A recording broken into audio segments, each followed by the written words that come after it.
Oi, oi! Se você não me conhece, eu sou a Mari, eu falo de entretenimento aqui no YouTube, falo sobre música, séries, filmes e outros assuntos. Então se você se interessa por esse tipo de conteúdo, já aproveita, se inscreve no meu canal, me ajuda muito. Eu tô quase chegando, inclusive, aos 60 mil inscritos aqui no YouTube. Eu ficaria muito feliz mesmo se você pudesse se inscrever. Nesse vídeo a gente vai conversar sobre Besouro Azul, o novo filme da DC, com spoilers, tá bem? Vamos lá! Então, em Besouro Azul a gente acompanha o Jaime Reyes, que vem de uma família de ascendência mexicana, uma família que migrou para os Estados Unidos. Ele é o primeiro da sua família a se formar na faculdade e ele volta para sua casa, para sua cidade natal, depois de se formar na faculdade, aos 22 anos. E uma coisa muito estranha acontece. Ele vai até as indústrias Cord para tentar conseguir um emprego, já que a Jenny Cord, que é uma das herdeiras ali da empresa, tinha falado pra ele encontrar com ela, né? Que ela tentaria arrumar um novo emprego pra ele, depois de ter perdido o emprego na casa da tia dela. Enfim, vocês já assistiram ao filme, eu imagino, então vocês já têm esse contexto, mas só pra gente não começar do zero. E aí, quando ele vai nas indústrias Cord pra encontrar com a Jenny, ela acaba roubando da tia dela um escaravelho que pertencia, a gente descobre ao longo do filme, né, ao pai dela. O pai dela tinha ganhado aquilo de presente e guardado aquilo com bastante cuidado, e a tia dela tá tentando desenrolar planos malignos usando aquele artefato. Mas no primeiro momento a gente não sabe direito pra que ele serve, né? Então, pra tentar despistar a segurança, despistar a tia, a personagem, a Jenny, entrega pro Jaime uma caixa de hambúrguer e dentro dessa caixa está o escaravelho. Ele leva pra casa e quando ele chega em casa ele acaba abrindo, mesmo ela dizendo pra ele não abrir, e ele é hospedado, né, por uma tecnologia insana e alienígena também, né? Então a partir disso ele passa a ter superpoderes, porque dentro dele, meio que enfiado dentro dele, tem esse escaravelho que é uma espécie de besouro azul mesmo, mais tecnológico, né? E aí isso, enfim, permite que ele tenha um traje de super-herói e um traje que tem muitos poderes e cujo objetivo principal é proteger quem ele tá hospedando, né? O hospedeiro do besouro azul, do escaravelho. Então, essa é a nossa premissa do filme. E aí eu acho que não tem outra forma melhor de começar a falar um pouquinho sobre o que eu achei do filme, senão falando da Bruna Marquezine, né? Porque eu acho que a grande importância de Besouro Azul pro Brasil, pra gente enquanto país, é justamente a participação da Bruna, que é uma atriz que a minha geração viu crescendo, né? Desde a primeira personagem dela, desde a Salete, a gente viu ela atuando e fazendo novos trabalhos e, enfim, construindo uma carreira bastante sólida como atriz aqui no Brasil. E essa é a primeira oportunidade dela em Hollywood. E eu tava muito animada. Todo mundo tem dito isso e eu vou reforçar nesse vídeo, né? Eu acho que ver a Bruna chegando onde ela chegou é quase como se a gente estivesse vendo uma amiga querida, uma pessoa muito importante pra gente que venceu na vida. Então eu sinto uma admiração, um orgulho, um respeito pelo trabalho que a Bruna faz nesse filme, que são realmente muito relevantes. E eu tava com altas expectativas justamente por conta dela, né? E ela não me decepciona em momento algum, pelo contrário, ela me surpreende. Eu acho que ela tá extremamente confiante no papel. Primeiro que assim, não é fácil interpretar uma personagem falando um outro idioma, né? E ela faz isso praticamente o filme todo. Porque a personagem dela até é brasileira, não é dito com todas as letras, mas até onde eu entendo, provavelmente a mãe dela era do Brasil e casou com o pai dela, que era americano, então ela é descendente ali, né? A mãe dela é brasileira, então ela é metade brasileira. Mas ela tá o tempo todo falando inglês. E ela arrasa no inglês. Fora isso, eu acho que ela consegue entregar uma personagem que é extremamente cativante. Ela tá absolutamente belíssima nesse filme. Todo momento, quando a Bruna aparecia na tela, eu ficava, meu Deus, que mulher bonita! Como ela é linda! Na última cena, principalmente, meu Deus do céu, com ela vestida vestida de preto, assim, e jaqueta de couro e andando na moto. Nossa, juro, perfeita. Ela tá linda. E eu acho que ela tá extremamente carismática e tem alguns momentos do filme que me emocionam e eu acho que parte disso também vem da Bruna. Eu acho que as cenas mais emocionantes estão com a família do Jaime, né? A gente vai falar disso daqui a pouco.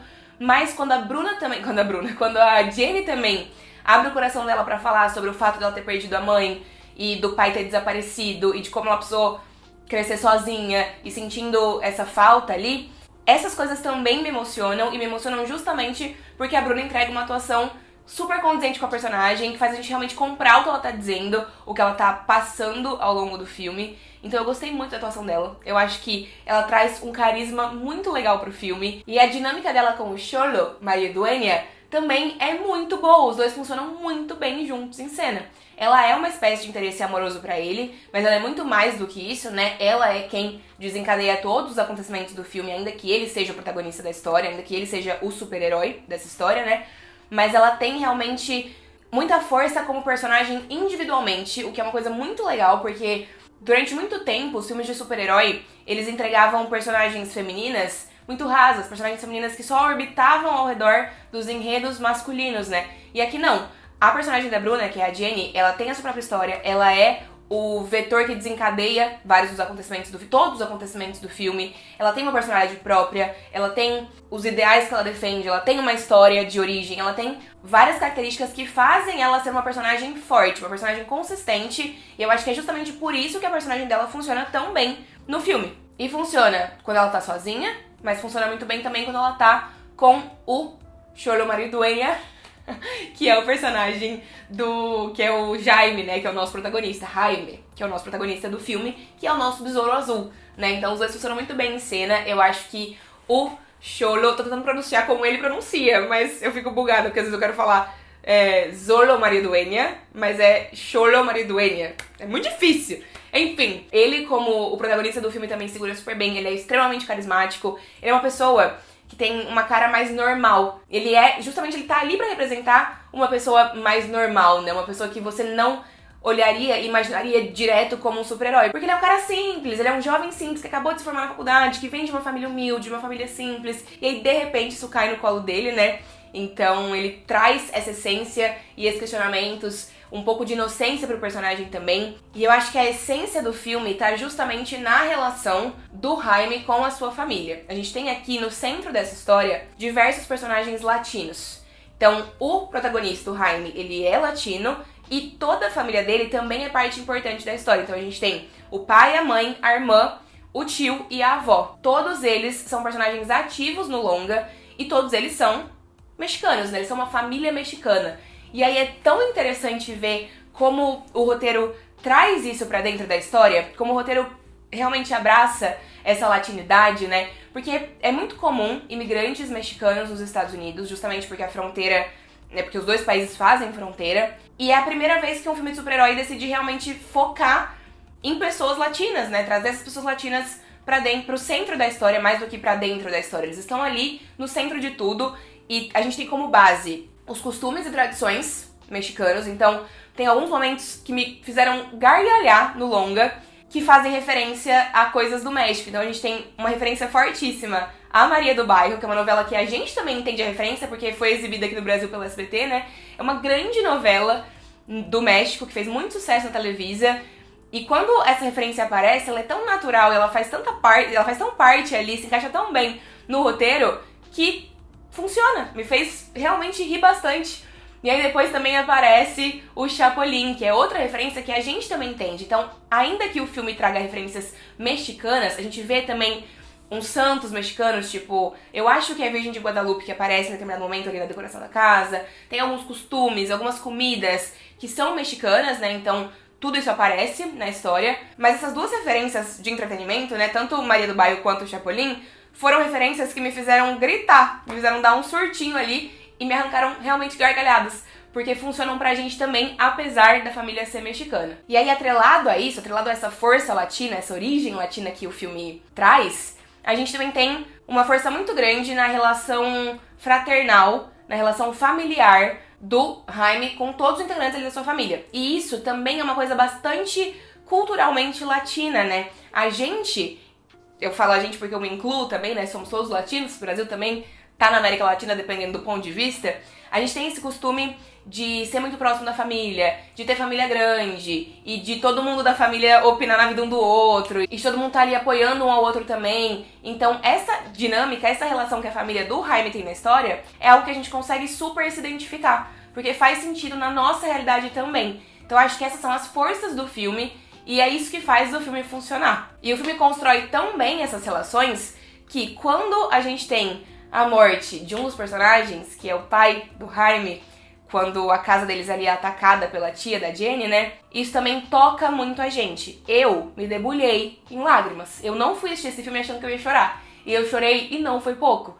Porque eu não queria que ele morresse, eu não queria que essa família fosse despedaçada, né? Porque eles funcionam tão bem, eles são tão próximos, tão queridos. E todos eles ali dentro tinham um papel muito importante, então eu fiquei muito chateada. Eu entendo o peso que isso precisa ter pra narrativa, que isso acaba tendo pra narrativa, ao mesmo tempo que eu fico refletindo se era necessário, já logo de cara, usar isso como carga dramática. Eu acho que o filme funcionaria também se ele não tivesse essa carga dramática do personagem do Jaime logo de cara. Eu acho que o filme poderia ter se apoiado, por exemplo, na carga dramática da Jenny só, da perda da mãe dela, do sumiço do pai dela, e assim podendo manter o pai do Jaime vivo, pelo menos por mais um tempo.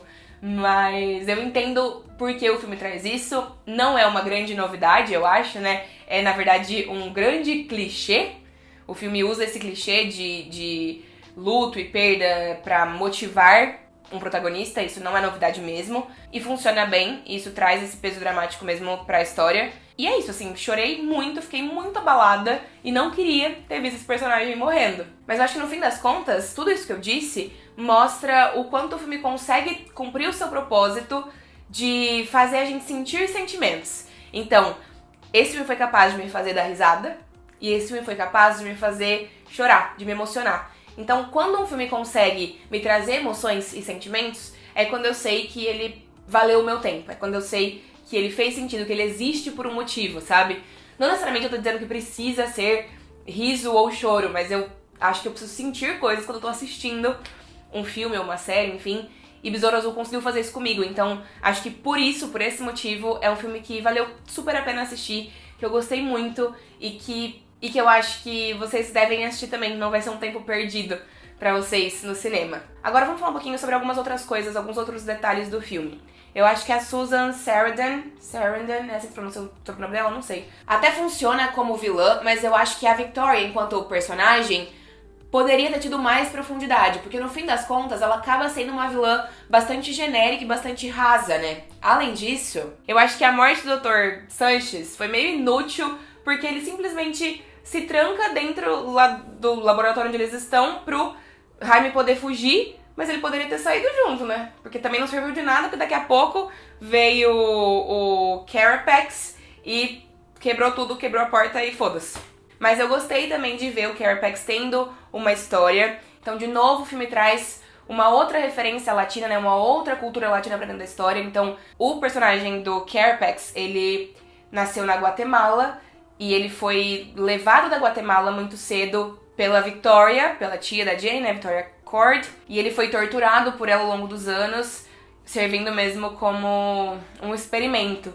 Então, isso traz também mais uma camada pra história. E uma coisa que me irritou um pouco no filme, mas no fim das contas eu entendo o motivo, é que o Jaime, ele tenta o tempo todo dizer pro Besouro Azul, né, que tem um nome, mas eu não vou conseguir pronunciar esse nome agora pra vocês, porque eu esqueci qual é o nome. Mas enfim, ele fica dizendo o tempo todo pro sistema que, ai, eu não quero ser um assassino, eu não quero ser um assassino. Ele se priva de matar pessoas, né, ele não mata ninguém no filme todo. E às vezes eu sinto que ele deveria matar umas pessoas. Se ele tivesse atacado as pessoas que estavam ali atacando a casa dele, de verdade, os resultados poderiam ter sido diferentes. E ele se recusa a matar, né? Mas no fim das contas, apesar disso ter me irritado um pouquinho no filme, ele não mata o Carapax. E o Carapax é quem também ajuda eles a escapar e se volta contra a Victoria, né? E meio que se mata também, meio não, ele acaba se matando também para poder matá-la com ele, né? Ele aumenta ali a energia e tudo mais, e acaba explodindo. E é assim que a gente tem o final da personagem da Victoria em Besouro Azul. Apesar de ter um final bastante conclusivo, o filme também tem uma ceninha pós-créditos ali que dá uma informação muito relevante pra gente. A informação de que o pai da Jenny está vivo. O que eu já tinha imaginado, né? Quando a gente ouve que alguém desapareceu misteriosamente em filmes assim, normalmente é porque essa pessoa vai reaparecer em algum momento. Então o filme acaba justamente com a cena pós-créditos em que o pai da Jenny manda uma mensagem avisando que tá vivo.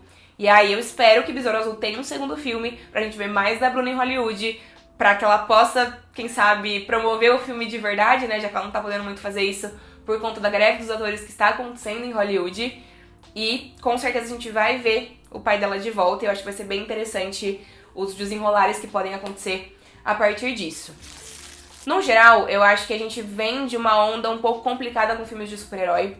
Filmes que acabam indo sempre pro mesmo lugar, ou filmes que tentam se reinventar de uma forma que não faz muito sentido. E Besouro Azul é um respiro no meio disso tudo, justamente porque ele não tenta ser muito pretensioso e porque ele também traz algumas especificidades na sua história. E não é nem especificidades de arcos narrativos, né? Só de trazer personagens diferentes, só de trazer contextos e cenários diferentes pra essa história, eu acho que já funciona super bem. Então é um respiro mesmo, é um filme divertido de assistir e que não me fez sentir que a história estava saturada. Pelo contrário, eu acho que traz uma leveza, um frescor pros filmes de super-herói de forma geral, que são muito bem-vindos. É isso que eu tinha pra dizer sobre Besouro Azul. Quero saber o que é que vocês acharam do filme, então me contem nos comentários pra gente continuar conversando. Me digam se vocês amaram ver a Bruna Marquezine no filme, porque eu amei. Ai, Bruna, juro, estarei aqui te aplaudindo em todos os momentos. Sempre que você fizer alguma coisa, você está incrível nesse filme, de verdade mesmo. Não tô falando isso só porque você é brasileira, mas eu tô muito feliz que você seja brasileira e esteja alçando voos tão altos em Hollywood. Acho que você merece e é isso que eu tinha pra dizer. Um beijo e a gente se vê numa próxima. Tchau, tchau. Ah, vou deixar outros vídeos de coisas de super-herói aqui do lado. Então vai ter vídeo sobre a carreira do Robert Pattinson antes de Batman, né, até chegar em Batman. Vai ter também um vídeo sobre a trajetória da Viúva Negra no MCU. Também vou colocar um vídeo sobre Miss Marvel. Então vai estar tudo aqui do ladinho pra vocês assistirem, tá bem? É isso, agora eu vou embora mesmo. Tchau, tchau!